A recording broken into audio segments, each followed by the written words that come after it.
Rylie Maedler takes her medical marijuana.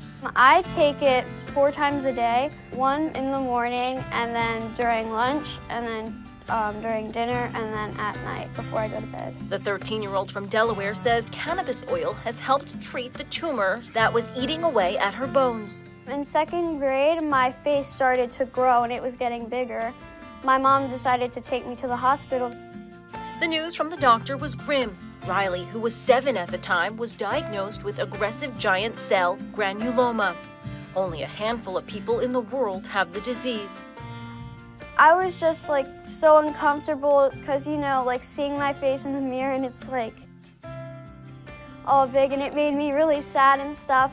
I was also in pain because of my seizures that I started having. My stomach would cramp up and I started to hallucinate. It's actually like a gut emptiness of when the doctors, first described to us what was happening and what they thought was going to happen. After surgery, Rylie's mom decided to give her medical marijuana to see if it would help her symptoms. I was so scared. Anytime you give your child any kind of new prescription, you're scared because you're looking for those side effects. We just researched a lot and came across, medical cannabis as a possible alternative that could help her heal, and I couldn't find anything that was detrimental with using that. The tumor, it shrunk. The seizures, they stopped. It's way smaller than it was before. I haven't had a reoccurrence in about 4 or 5 years. Taking cannabis oil, it made me feel so much better, and my bone was growing back. The roots of my teeth were growing back. Before, they were held in with stitches, and I was told they wouldn't live, but the roots regenerated, and I still have my teeth. Dr. Andrew Orden with the doctors says there's not enough evidence to support whether this type of treatment works.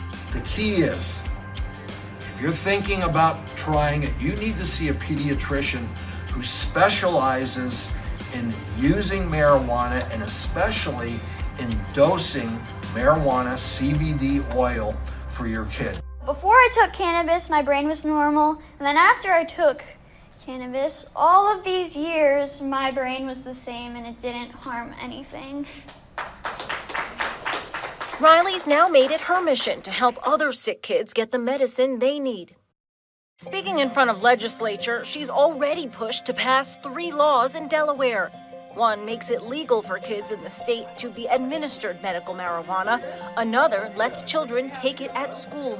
O'Reilly's law was to make cannabis legal for children because it was illegal, and when my mom gave me cannabis, it made me feel so much better, and I didn't understand why other kids couldn't have it. I wanted to help those kids. Hi. She's also created the nonprofit Rylie's Smile Foundation. It's very hard knowing what helped you and seeing other people who could be helped by it. Bringing smiles to sick children and their families by giving them a better quality of life, just like she has now. She is very inspiring to a lot of people, and I love seeing that what she's doing. Changing kids' lives, one law at a time.